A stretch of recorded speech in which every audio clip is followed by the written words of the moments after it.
कि शंकर जी पर दूध क्यों चढ़ता है, दही क्यों चढ़ता है, शहद क्यों चढ़ता है, हमारे यहाँ भगवान पर घृत क्यों चढ़ता है, शक्कर क्यों चढ़ती है, गुड़ क्यों चढ़ता है, काली तिल क्यों चढ़ती है, शमी पत्र क्यों चढ़ता है। दूसरे देश के लोग इन पुराणों पर सर्च कर रिसर्च कर वो निकालते जा रहे हैं, वो औषधियां बनाते जा रहे हैं, वो निर्माण करते जा रहे हैं, और हम केवल वहीं तक रह गए। इसलिए इस शिव महापुराण के माध्यम से प्रयास करा गया है कि शिव पुराण का एक एक शब्द आप तक पहुंचे कि शंकर को क्या चढ़ाने से क्या लाभ होता है, इसका भान आपको होना चाहिए, इसका स्मरण आपको होना चाहिए।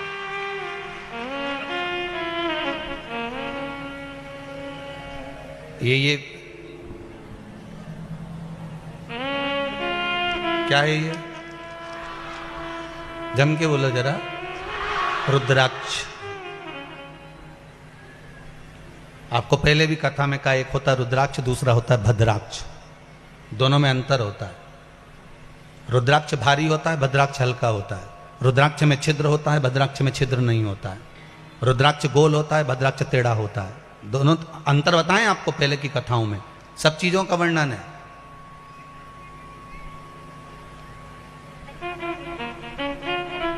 अभी 1 महीने पहले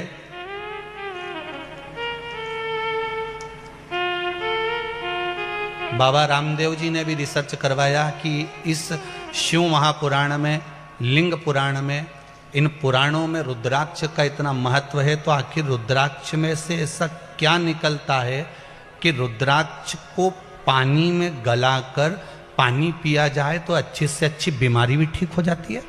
रिसर्च करा गया। केवल शिव महापुराण की कथा को श्रवण करने के बाद जब रिसर्च करा गया कि रुद्राक्ष में से ऐसा क्या निकलता है कि रुद्राक्ष का जल पीने पर या रुद्राक्ष हमारे शरीर से मात्र स्पर्श होता रहे तो किस चीज की प्राप्ति होती है, तो रिसर्च करा गया। और उस रिसर्च में उन्होंने बाद में जब खुलकर आकर टीवी के माध्यम से बताया तो कहा कि इस रुद्राक्ष में से एक तेल निकलता है, एक पदार्थ निकलता है। वो पदार्थ जब जल में मिलता है और उस जल को रोगीला व्यक्ति जब पीता है तो वो रोग से मुक्त होता चले जाता है। जब निकाला तब प्राप्त हुआ। शिव महापुराण में तो पहले से लिखा हुआ है कि रुद्राक्ष को धारण करो। क्यों? रुद्राक्ष की माला इस शरीर से जब तक घर्षण होती है, इस शरीर से रुद्राक्ष की माला लगती रहती है, इस शरीर से रुद्राक्ष की माला जब घर्षण होती रहती है। कई लोग कहते हैं कि उनके पास में कोई ऐसी विद्या है जिस विद्या के बल पर वो छू करते हैं और उनके कहने में लोग चलने लगते हैं। उनके पास ऐसी कोई विद्या है, उनके कहने पर दुनिया चलने लगती है। वो विद्या में कुछ भी नहीं है, केवल एक काम है। आप भी कई वर्षों तक 4 साल, 6 साल, 8 साल, 4 साल, 2 साल, 3 साल, 1 साल अपने गले में, हाथ में रुद्राक्ष की माला पहनकर देखो और उसका चमत्कार देखो कि वो कैसे सिद्ध होती है।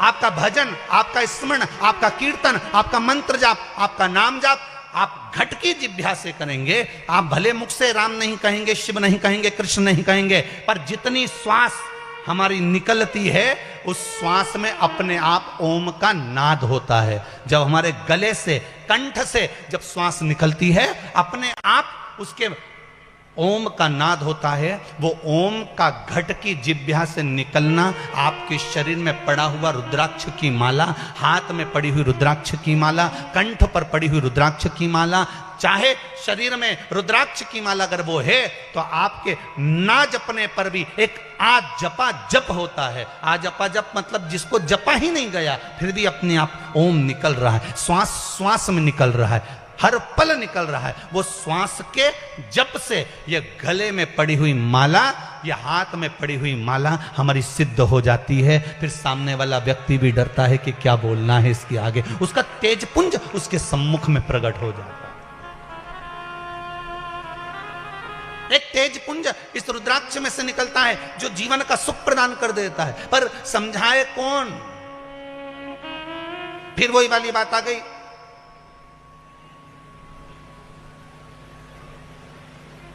सुंदरता होगी तो लुच्चों की नजर होगी, धन होगा तो चोरों की नजर होगी। और गले में अगर रुद्राक्ष और तुलसी की माला होगी तो शिव की नजर होगी। वो नजर रखता है।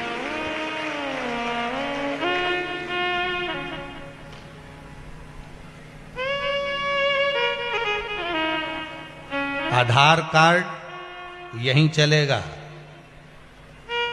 तुम्हारा, एटीएम भी, अरे बोलते तो जाओ, यहीं चलेगा। एक आधार कार्ड और एक एटीएम ऊपर का है।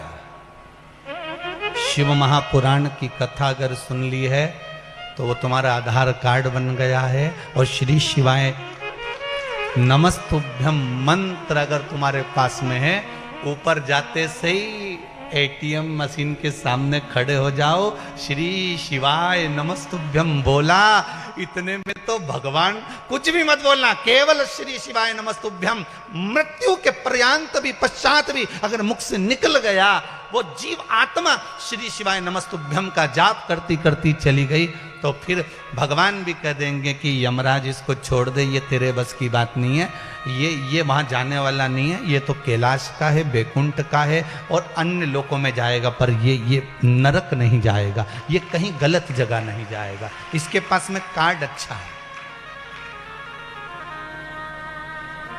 इसके पास में कार्ड। शंभो शरणे मांगू दुख दया करी ने दर्शन आपको। महाराज विमान शास्त्र में वर्णन किया गया, विमान शास्त्र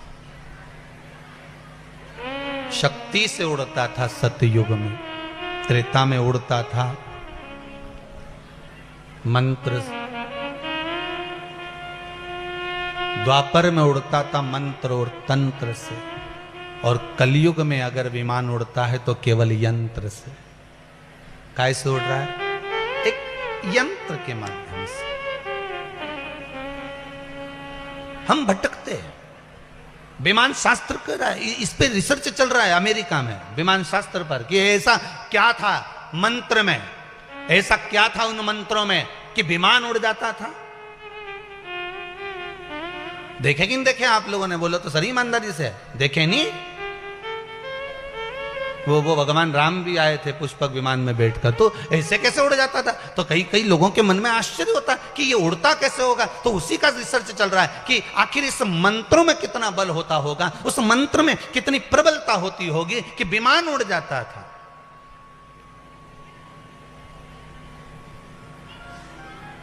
एक हवा का झोंका मौसम बदल देता है। सही है? अभी 2-3 दिन पहले देखो, बढ़िया था, सब अच्छा चल रहा था, पानी आया कि नहीं आया? एक हवा का झोंका, सी हवा चढ़ी और उसने मौसम बदल दिया। एक जरा से हवा के झोंके से मौसम चेंज हो जाता है, तो जरा से मंत्र के जाप से, आपकी भक्ति से, आपके भजन से, आपके स्मरण से जीवन का सारा क्लेश, रोग, धोग, बीमारी, दुख, तकलीफ, कष्ट सब मिट सकता है। पर विश्वास रखकर, विश्वास, भरोसा।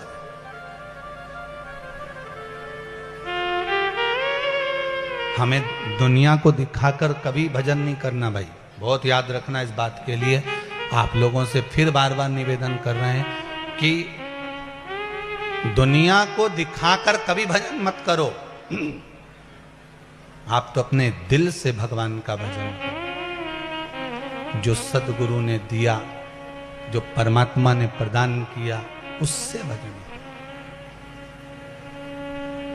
ऐसी रंगो गुरु देव चुनर मेरी, ऐसी रंगो गुरुदेव।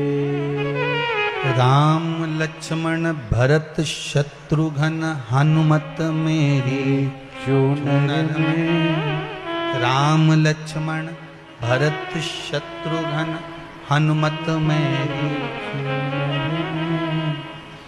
सरयू जैसी लहरा पाड़े ऐसी रंगोरे गुरुदेव चुनर मेरी ऐसी रंगो गुरुदेव चुनर मेरी ऐसी रंगो गुरुदेव। महाराज जब जब सत्संग में जाओ, भजन में जाओ, कीर्तन में जाओ, भगवत स्मरण में जब जब पहुँचो, भगवान की भक्ति में जब जब पहुँचो, नाम जाप में जब जब पहुँचो, भगवान के स्मरण में जब जब पहुँचो, तब तब तुम्हारी चित्त वृत्ति में केवल एक बात होना चाहिए कि मैं जिसकी आराधना कर रही हूं वो मेरी पूरी बात सुन रहा।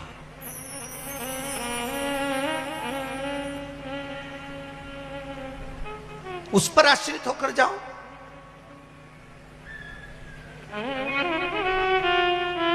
पर हमने एक बात ध्यान कर ली है, आज के जमाने में हर व्यक्ति ने एक बात सोच कर रखी है कि मेरे मेरे बेटा मुझे रख लेगा, मेरी बहू मुझे रख लेगी, मेरे माँ बाप हैं, मेरा ये है, मेरा वो है। हर एक व्यक्ति ने अपनी चित्तवृत्ति में उतार कर रखा है कि मेरा साथ वो देगा। पर आपके मुख से कभी नहीं निकलता कि मेरा साथ मेरा महादेव देगा। अगर महादेव पर विश्वास है तो भरोसा दृढ़ होना चाहिए।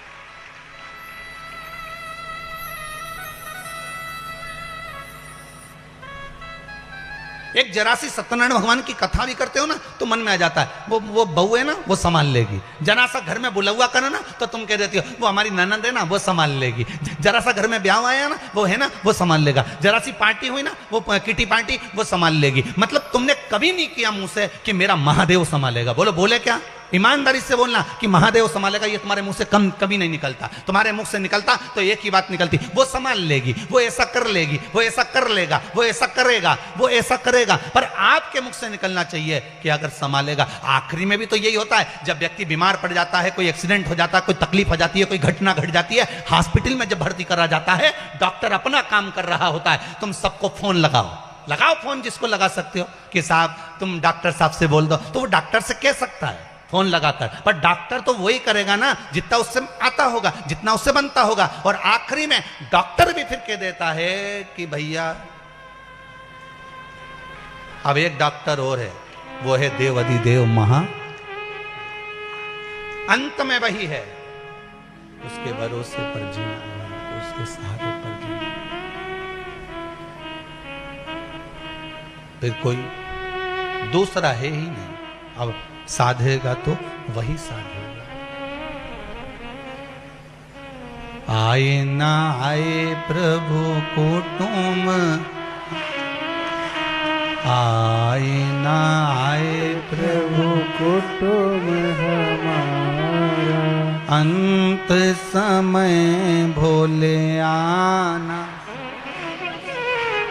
अंत समय भोले आना पड़ेगा।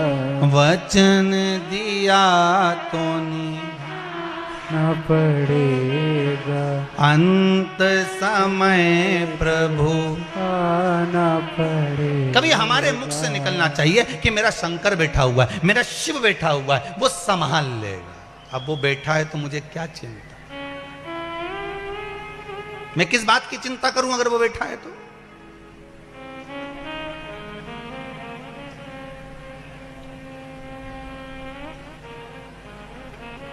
अब एक बात बताओ, बहुत अच्छे से बोलना हो। जितने बाहर बैठे हो ना वो भी, और जितने अंदर बैठे हो वो भी, और जितने रोड पे बैठे हो वो भी, और जितने जहां जहां बैठे हो चढ़ चढ़ के हो,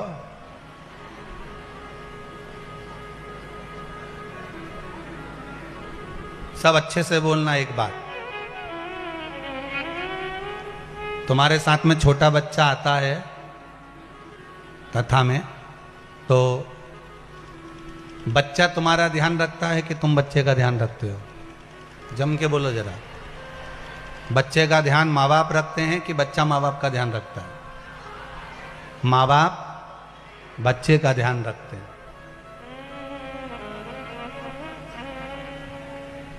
कि वो छोटा सा बच्चा 4 साल का, 3 साल का, तुम्हारा ध्यान रखें? नहीं नहीं, वो माँ बाप रखेंगे। और मेले में तुम ले गए बच्चे को इतनी भीड़ में, और बच्चा खो गया, तो बच्चा रोएगा, आंख से आंसू बहाएगा, पर बच्चे से ज्यादा अगर उसको ढूंढेंगे तो कौन ढूंढेंगे? उसके माता और पिता। क्यों? क्योंकि माता पिता ने उसको जन्म दिया है, इसलिए ध्यान वो रखेंगे। तो देव अधिदेव महादेव ने हमको जन्म दिया है, हमारा बच्चा खो जाता है, चले जाता है कहीं, तो माता पिता खोजते हैं, खोजने के बाद में उसको टॉफी भी देते हैं। रो मती, देख रोएगा ना तो अच्छा नहीं लगेगा। तुम कहाँ चले गए थे पापा? मम्मी मेरे को ढूंढ ढूंढ के थक गया। रो मती, ले कुरकुरा खा ले और रख ले। और नहीं मेरे को कुरकुरा नहीं खाना, मेरे को तो गुड़िया का बाल खाना, तो ले तू गुड़िया का बाल खा ले। तो वो गुड़िया का बाल वाले को बुलाया, देव देव हमारा छोरा घूम गया था, बड़ी मुश्किल से मिला है। फिर बैग में से बिस्कुट भी निकाल के देंगे, फिर टॉफी भी निकाल के देंगे। रो मती हो, रोजे मती हो, अब मैं मिल गया ना तेरे को, अब मैं मिला हूं ना, तो फिर रोने की क्या जरूरत है? अब मत रो, मैं मिल गया ना तेरे को, तू चिंता मत कर, अब मैं मिल गया ना, चल मेरा हाथ पकड़ और मेरे साथ चल घर चल।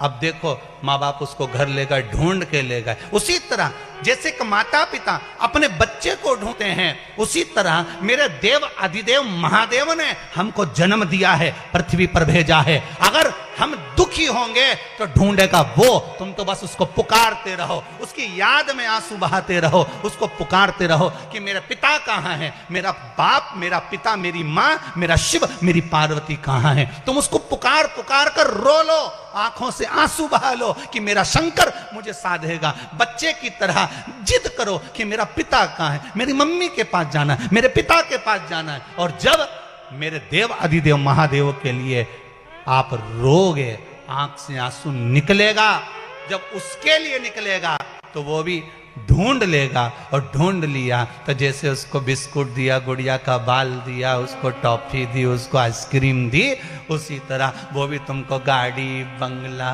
जमीन, जायदाद सब दे देगा। हम क्या रोए? दे रहा है, फिर क्यों चिंता करना अपने? किससे लिए करना अपने?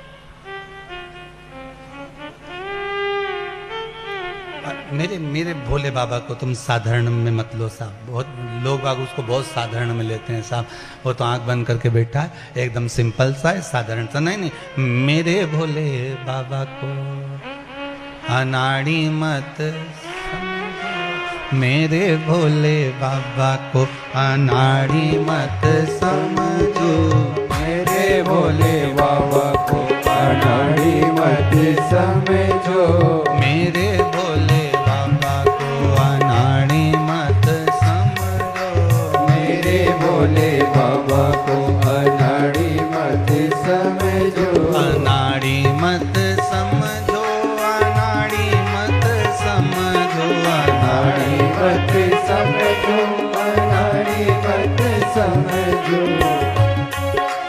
समझो अनाड़ी मत समझो, अनाड़ी मत समझो, अनाड़ी मत समझो। ओ मेरे भोले बाबा को अनाड़ी मत समझो, मेरे भोले बाबा को अनाड़ी मत समझो।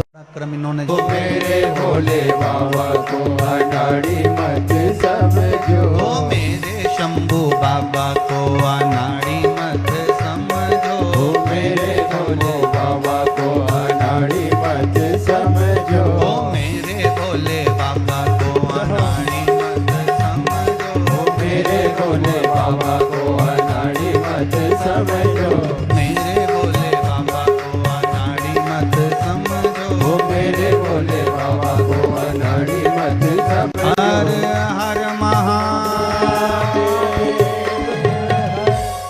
भगवान शिव की कथा कह रही है, उगड़ कालदर्शी कैलाशी अविनाशी भूत भावन भूतेश्वर भगवान शंकर की कथा कह रही है। शिव ओघड़दानी है। एक साधारण सा बच्चा जैसे माता पिता के लिए आश्रित हो जाता है, उसी तरह हम भी हमारे देव अधिदेव महादेव के प्रति आश्रित हो गए। मेरे भोले बाबा के हाथों में डमरू, एक बार प्रेम से बोलो, मेरे भोले बाबा के हाथों में डमरू, वो डमरू को देख के मदारी मत। भगवान शिव को केवल साधारण सा विषय नहीं समझना, भगवान शंकर को केवल साधारण सा नहीं लेना। भगवान शिव को केवल साधारण सा नहीं लेकर चलना। भगवान शिव को एक पिता के तुल्य, घर का जो बुजुर्ग होता है, घर का जो बड़ा होता है, उसके तुल्य मानकर चलना है। फिर वो आपको दुखी नहीं रख सकता, वो आपको सुखी ही रखेगा। वो आपको सुख ही प्रदान करेगा, दुख नहीं दे सकता। शिव महापुराण की एक कथा में वर्णन आता है सुंदर,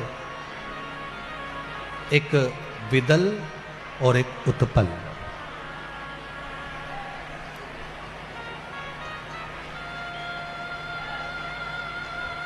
विदल और उत्पल, ये दोनों बड़े उपद्रवी थे।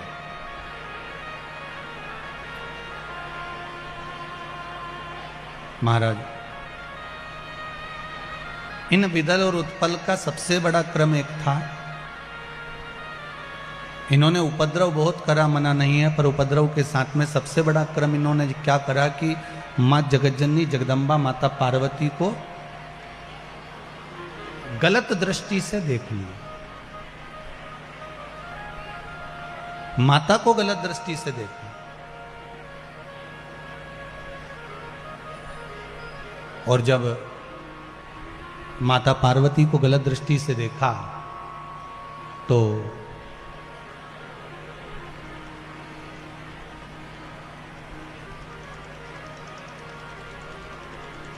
माता को तो क्रोध आया ही, स्वयं देवाधिदेव महादेव को भी क्रोध आया।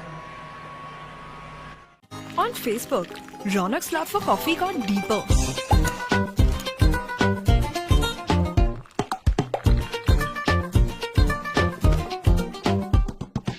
Get more into what you're into. Facebook.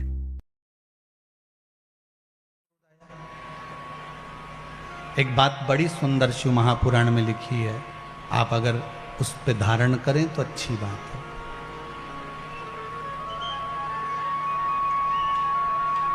अगर कोई पर नारी है, पर नारी को, पर स्त्री को, बेटियों को, घर की माताओं को केवल एक माता का भाव होना चाहिए।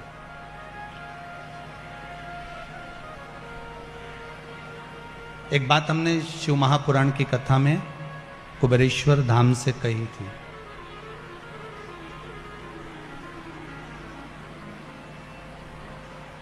कि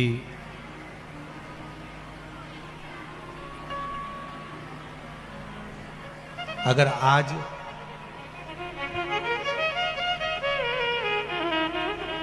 जितने टीवियों पर नाटक बनते हैं, उन नाटकों में जितने कपड़े बेटियों को पहनाए जाते हैं, वो सारे वस्त्र, वो सारे कपड़े अगर एक मर्यादित तरह से पहनाने लगे तो मुझे विश्वास है संपूर्ण विश्व में बेटियां भी अच्छे कपड़े पहनेंगी। मुझे विश्वास है।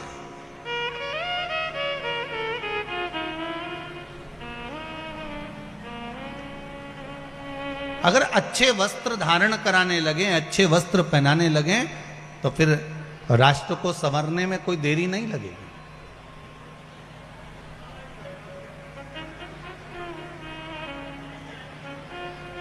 हम तो आपसे भी कहेंगे प्रयासरत रहिए।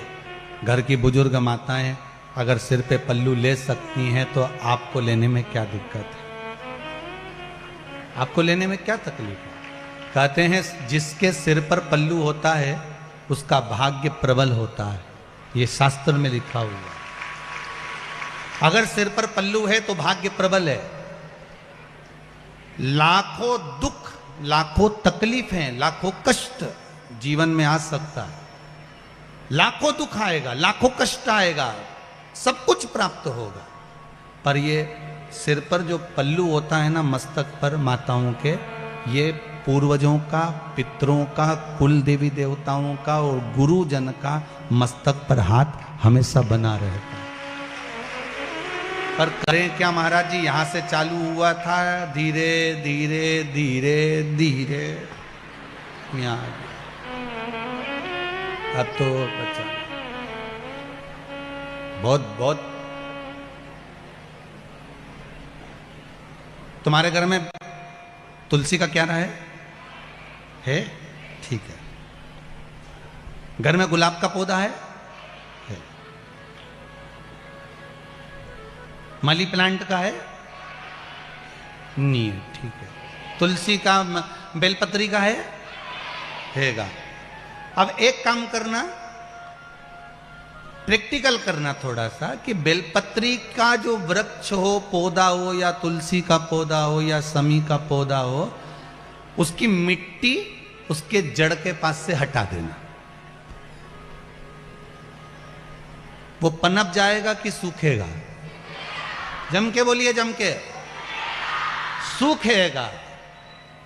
पेड़ की जड़ मिट्टी में ढकी होती है तो वो वृक्ष हरा भरा होता है। नारी की जड़, पुरुष की जड़, ये नाभि होती है, जब तक ये ढकी रहती है तो वो भी हरी भरी बनी रहती है। जड़ है ये।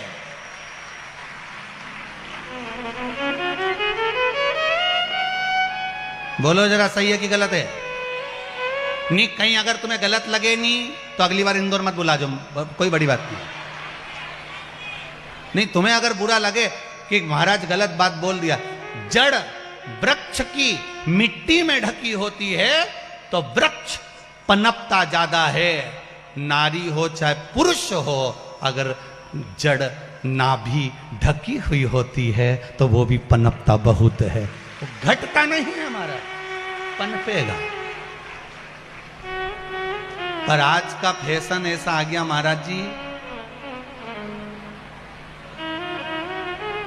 फिर तो वो वाला गाना ठीक है तुम्हारे लिए, मैं चाय ये करूं, मैं चाय, सीधी से मैं चाय चूल्हा में जाऊं, उमें कई दिक्कत है।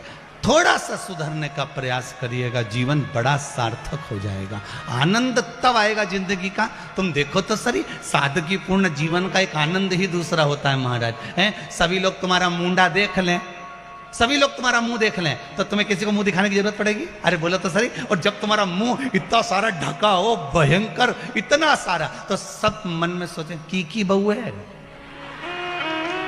की बहू है, तो 50 बार देखने के लिए प्रयास करेंगे। और किसी को मुंह नहीं भी दिखे नहीं तो वो झाड़ू लगाने के बहाने देख लेगा किसकी बहू।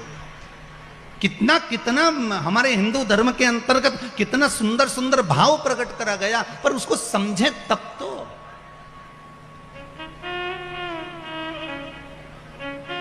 हम उसको समझें तो, हम समझ नहीं पा रहे। शिव महापुराण की कथा में बिदल और उत्पल ने माता पार्वती जी को गलत दृष्टि से देख लिया। माता पार्वती को क्रोध आ गया। माता पार्वती ने कुंदुक उठाया, कुंदुक का प्रहार कर दिया। जैसे कुंदुक का प्रहार करा, तब प्रहार करते से बिदल और उत्पल तो शांत हो गए, मर गए, प्राण छूट गए, पर वो कुंदुक शिव जी के चरणों में जाकर लग गया। शिव जी का नाम कुंदकेश्वर महादेव हो गया। बोल कुंदकेश्वर महादेव की, हर हर महादेव। भगवान शिव का नाम कुंदकेश्वर पड़ गया। एक बात का हमेशा ध्यान रखिए, जब राह में चलते हुए, कोई कार्य को करते हुए, कोई आगे बढ़ते हुए, कोई बीच में अगर अटकल आ रही है, कुछ कार्य अटक गया है, तो कुंदकेश्वर महादेव का स्मरण करिए। कौन से महादेव का करना है? कुंदकेश्वर।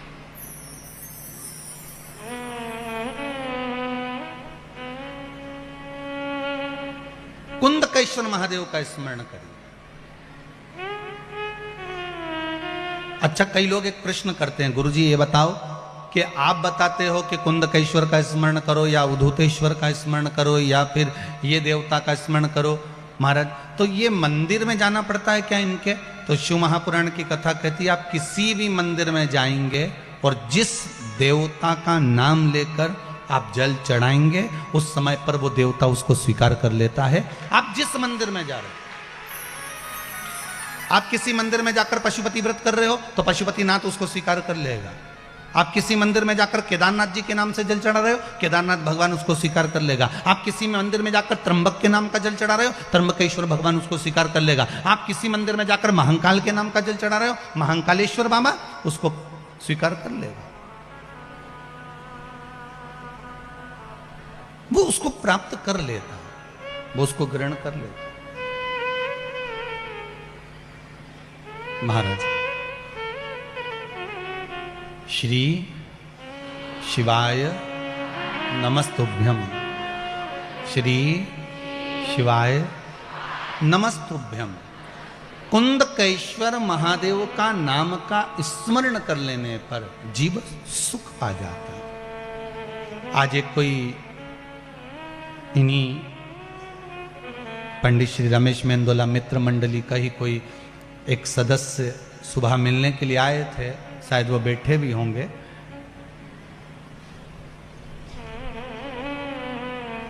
वो जांच की रिपोर्ट लेकर आए थे, उनकी कुछ परेशानियां थी। कहीं बैठे हो तो हाथ जरूर हिलाना भाई हो। तो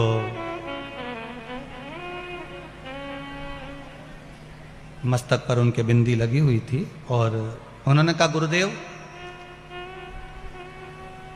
डॉक्टर ने इतनी सारी बीमारियां बता दी थी और बहुत घर के लोग टेंशन में आ गए थे, पर मेरे घर के माताजी ने कुछ उपाय भगवान शंकर के कुंदकेश्वर महादेव के करे और कहा 3-4 दिन से कथा सुन रहे हैं ना, और गुरुजी बोल रहे हैं कि 3 महीने में रिजल्ट आएगा। अगर मैंने दिल से शिव महापुराण की कथा सुनी है तो तू आज जांच करा के आ। सारी जांच भगवान शंकर के भरोसे पर आई। वो अगर कथा में बैठे हो तो जरूर हाथ हिलाना भाई हो। तो उन्होंने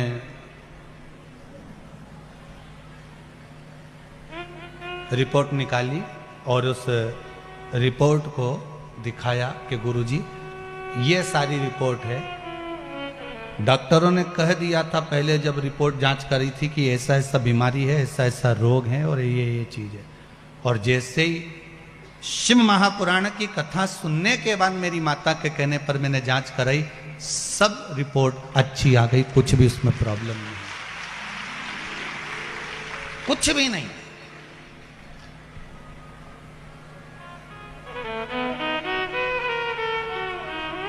आप बाबा पर विश्वास करते हो तो बाबा आपका साथ देता है।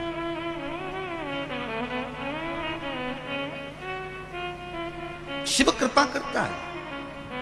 ऐसा हो नहीं सकता कि शंकर कृपा ना करे अगर आपका विश्वास प्रबल है। जिस समय कहीं अटक रहे हो, बहुत हम तो यहां तक कहेंगे कि कोई बहुत बड़ी समस्या, बहुत बड़ी प्रॉब्लम सामने आकर खड़ी हो गई है, तो कुंदकेश्वर महादेव के नाम से 1 लोटा पानी, उसमें एक सफेद पुष्प डालकर शंकर को समर्पित कर दो या सफेद फूल शिव जी को चढ़ा दीजिए और उस पानी को भगवान शंकर पर समर्पित कर दीजिए महाराज। और उसके बाद आप आगे बढ़ जाइए, फिर कोई डरने की जरूरत नहीं होगी, शिव उसको संभाल लेगा। कुंदकेश्वर महादेव संभाल।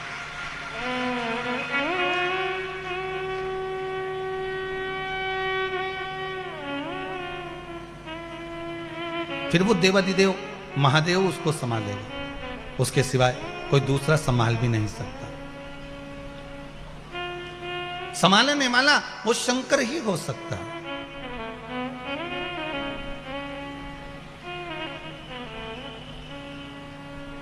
बोलो कुंदकेश्वर महादेव। भगवान कुंदकेश्वर महादेव के रूप में विराजमान हो गए। एक बार भगवान शंकर माता पार्वती को लेकर काशी घूमने के लिए गए और काशी घूमने के लिए गए, तब माता पार्वती जी ने भगवान शिव से कहा, भोलेनाथ आप मेरे साथ इस काशी में विराजमान होइए। शंकर पार्वती काशी में विराजमान होने के लिए बैठे ही थे, इतने में भगवान शंकर को याद किया गया तो शिव जी बैकुंठ के लिए भगवान विष्णु से मिलने के लिए चले गए। माता पार्वती के नैनों में जल भर गया, आप हमारे साथ आए हो, भ्रमण करने के लिए आए हो और आप हमें अकेला छोड़कर जा रहे हो। शंकर भगवान ने कहा, चिंता मत कर पार्वती, सामने अशोक का वृक्ष है, इस अशोक के वृक्ष से जो तू मांगेगी तुझे प्राप्त हो जाएगा, तेरा एकांत समाप्त हो जाएगा। माता पार्वती जी ने अशोक के वृक्ष से एक कन्या को प्रकट करा आवाज देकर। माता पार्वती जी ने आवाज लगाई, कन्या को प्रकट करा। जैसे ही वो अशोक के वृक्ष से कन्या बाहर निकल कर आई, माता पार्वती के एकांत को समाप्त करने के लिए वो कन्या अशोक के वृक्ष से प्रगटी, इसलिए उसका नाम जम के बोलिए अशोक सुंदरी हो गई। शिव महापुराण की कथा कहती है ये अशोक सुंदरी कोई साधारण नहीं है, अशोक सुंदरी का चरित्र कोई साधारण नहीं है। अशोक सुंदरी की कथा का अगर हम स्मरण करें, कुमारी अवस्था के अंतर्गत, कुमारी अवस्था के अंतर्गत जिस कन्या हो चाहे वर हो, अगर उसके जीवन में, अगर वो कुंवारी अवस्था में है, चाहे कन्या हो चाहे वर हो, उसके कुमारी अवस्था के अंतर्गत उसको जीवन में कुछ भी तकलीफ आए, हम तो फिर बच्चों से भी कहेंगे, ये बेटियों से, ये बेटों से जो कुंवारी अवस्था के हैं जिनका विवाह नहीं हुआ, उनसे हम ये जरूर कहेंगे कि जब भी आप शंकर जी को जल चढ़ाने के लिए जाओ, एक लोटा पानी चढ़ाने के लिए जाओ, तो शंकर जी को जब जल चढ़ाओ तो उससे पहले प्रयास करना कि जो शंकर जी के सामने, आपको मालूम है ना अशोक सुंदरी की जगह, शिव जी के सामने जहां से पानी बहता है उसके सामने बीच में एक मोटी सी लाइन होती है, वो अशोक सुंदरी की जगह होती है। अगर आप कोई एग्जाम देने जा रहे हो, कोई कंपटीशन एग्जाम में बैठ रहे हो, कहीं इंटरव्यू देने जा रहे हो, या कोई परीक्षा निकल नहीं रही है, तो प्रयास करो, विवाह नहीं हो रहा है या कोई काम आपका अटक रहा है, तो शिव को जल चढ़ाने से पहले अशोक सुंदरी वाली जगह पर आप थोड़ा सा जल समर्पित करो, अपनी मनोकामना करो और शिव जी को जल चढ़ाकर फिर जाइए, बाबा आपका कार्य पूर्ण कर देगा। कुंवारी अवस्था वालों के लिए अशोक सुंदरी का स्मरण जरूरी है।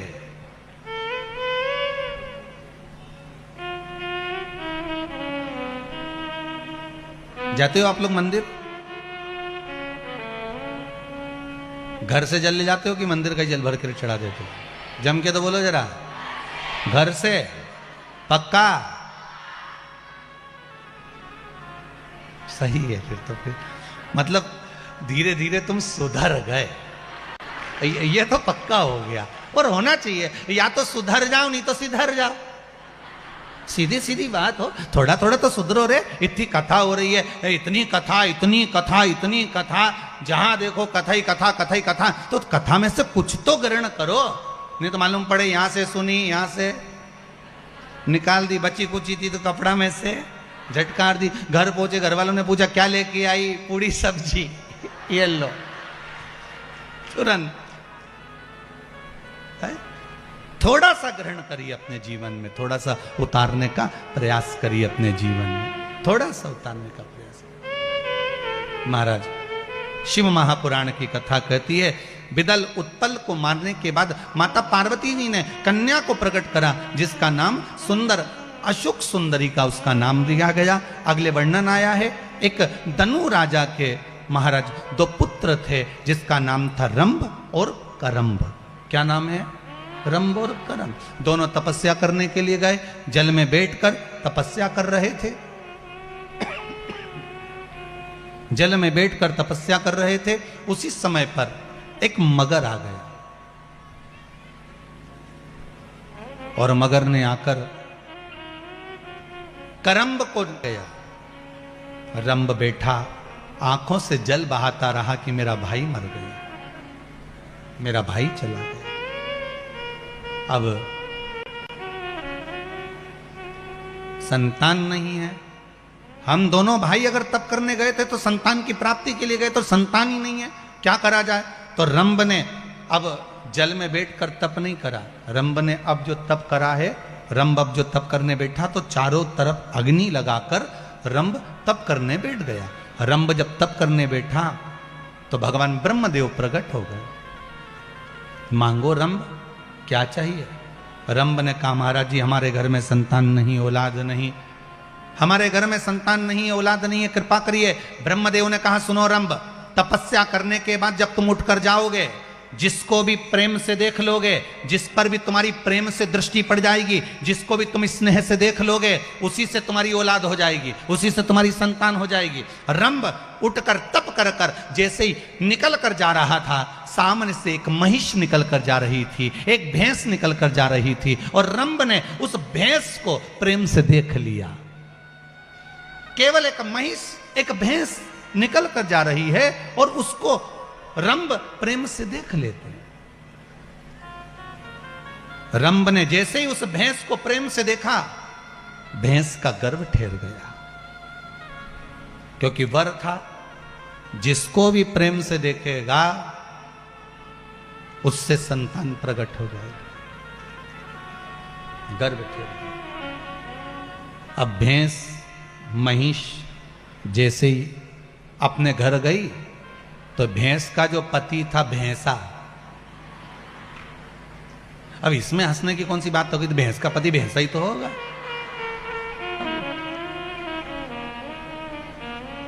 तो जो भैंस का पति था भैंसा, उसको लगा कि मेरी पत्नी गर्भवती कैसे हो गई। उसने ध्यान लगाकर देखा तो मालूम पड़ा कि इसके गर्भ में रंभ की संतान। क्रोध आ गया, भैंसा दौड़ते हुए गया और जाते से रंभ को उसने समाप्त कर दिया। सींगों से, पांवों से, खुर से दबा दबा कर रंभ के प्राणों को हर लिया। रंभ मर गया। नगर के लोगों ने उसका अंतिम संस्कार करने के लिए चिता जमाई और चिता पर उस रंभ को सुलाया। जैसे ही चिता पर रंभ को सुलाया, अंतिम संस्कार करने के लिए सुलाया था, इतने में भैंस को मालूम पड़ा कि जिसका गर्भ मेरे इस उदर में है वो मर चुका है और उसकी संतान मेरे उदर में है। अगर उसकी संतान मेरे उदर में है तो वो मेरा पति कहलाएगा, और अगर पति कहलाया तो मैं उसके साथ में सती हो जाती हूं, मैं उसके साथ सती हो जाती हूं। और भैंस महिष भागी, वो महिष वो भैंस भागी, और जैसे ही भैंस भागी और भागते भागते वो महिष जलती हुई चिता में कूद गई। जैसे ही जलती हुई चिता में वो भैंस कूदी है, कूदते से ही उसी समय भैंस के गर्भ से, महिष के गर्भ से एक बेटे ने जन्म लिया, जिसका नाम महिषासुर हो गया। क्या नाम पड़ा? महिषासुर। उस भैंस के गर्भ से बेटे ने जन्म लिया, जिसका नाम महिषासुर हो गया। वो महिषासुर ब्रह्मा जी का तप करने लगा, ब्रह्मदेव का तप किया। ब्रह्मा जी ने कहा, मांगो, तुम्हें क्या चाहिए? उसने कहा, महाराज अगर मुझे देना चाहते हो तो वर दे दो कि मेरे प्राण ना छूटे, मैं कभी मरूं ना, मेरा प्राण कभी नहीं जाना चाहिए। ब्रह्मा जी ने कहा, ऐसा हो नहीं सकता, मरना तो पड़ेगा। पहले भी कथा में कहा, फिर कहते हैं, बादाम खाओगे तो भी मरोगे, नहीं खाओगे तो भी मरोगे, रोटी खाओगे तो भी मरोगे, नहीं खाओगे तो भी मरोगे। मरना तो निश्चित है। कोई तुमसे कह दे कि मैं तुम्हें मरने ही नहीं दूंगा, तो फिर उसको हमसे भी मिला देना। एक बार हो कि मरने ही नहीं दूंगा, चाहे कुछ भी हो जाए। मरना तो, मृत्यु तो निश्चित। महाराज, आया है सो जाए, जो आया है सो जाए। अब रंभ चले गया, महिषासुर से कहा, मांगो, कुछ मांगना हो तो कुछ मांग लीजिए। महाराज अगर आप देना चाहते हो, महिषासुर कह रहे हैं कि या तो मेरा प्राण ना छूटे, और अगर आप देना ही चाहते हो तो इतना दे दीजिए, मुझे एक वर प्रदान कर दो, अगर मरूं तो स्त्री के हाथ से मरूं, नारी के हाथ से मरूं। ब्रह्मा जी ने कहा, तथास्तु। ब्रह्मदेव ने तथास्तु कह दिया। समय आया, शिव महापुराण की कथा कहती है, बहुत बहुत प्रयास करा गया महिषासुर को मारने का, पर महिषासुर नहीं। आखिरी में देवता परेशान हो गए और देवता परेशान होकर सीधे भगवान शिव जी के पास में भगवान विष्णु गए और भगवान शंकर से जाकर कहा, भोलेनाथ कुछ कृपा करिए। शंकर जी ने पूछा, क्या कृपा करना है बताइए। महिषासुर को मारना है। शंकर भगवान बोले, उसको तो स्त्री मारेगी, उसको तो केवल नारी मार सकती है, नारी के सिवा कोई नहीं मार सकता।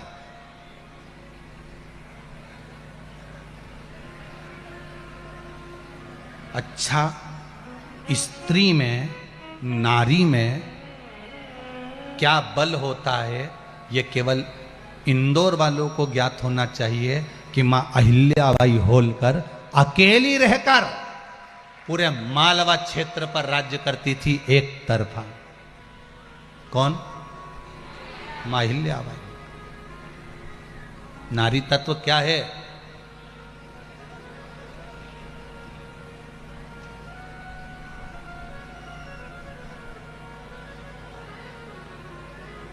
ईमानदारी की एक बात बताएं आपको,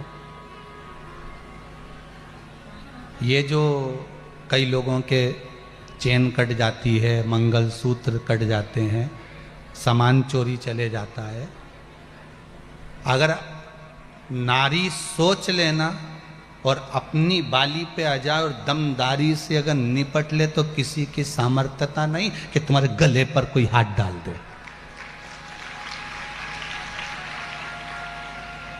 पर महाराज वो पटली जो डले नहीं, उसके बाहर दिखना भी तो, उसके बाद वो पिन मिन लगाए ना तो फिर वो एसी बढ़िया जोरदार, फिर अब वो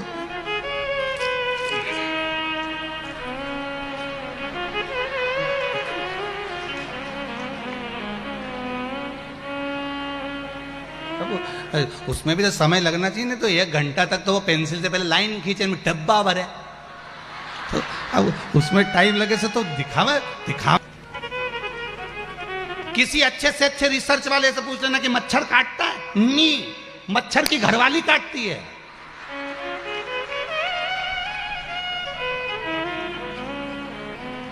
तुम चाहो तो गूगल पे सर्च करके देख लेना कि मच्छर कभी नहीं काटता।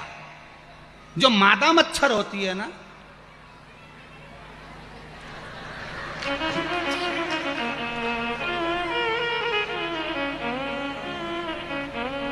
काटा उसने और दोष मच्छर पे। अब मच्छर ने क्या बिगाड़ा था? मच्छर तो बेचारा कुछ बिगाड़ ही नहीं सकता, वो तो भाई बोल। अब वो सब कुछ बात अपनी जगह पर है। देखो, तुम बिगाड़ोगे अगर कुछ बोलोगे, चालोगे, कुछ कहोगे, धरोगे। तुमने तो कह दिया, नाम किसका खराब हुआ? ऊकी लुगाई राम, तुरंत ऊकी पत्नी, तुरंत ऊकी बेटी, तुरंत बोलो सही है कि गलत है। काटा तो मच्छरिया ने था, मच्छर की घरवाली, और नाम मच्छर का खा। बहुत ध्यान देना है कथा पर, बहुत एक एक चीज का अगर स्मरण कर लोगे तो शायद जिंदगी संवर जाए आपकी। मुझे विश्वास है कि किसी की सामर्थ्यता नहीं जो भारत की भूमि पर रहने वाली नारी, स्त्री, भारत की भूमि पर जन्म लेने वाली बेटियों को कोई टच भी कर ले, यह किसी की सामर्थ्यता नहीं है। आप में वो बल भगवान ने देकर पैदा करा है, आप में वो सामर्थ्यता, आप में वो बल, आप में वो तेज मेरा भगवान देकर पैदा करता है कि कोई छू नहीं सकता। ये किसी की सामर्थ्यता नहीं हो सकती। गलती किसकी है? अपनी। गलती किसकी है? फिर से बोलो, अपनी, कोई दूसरे की गलती नहीं। गलती अपनी। शिव कथा कर रहे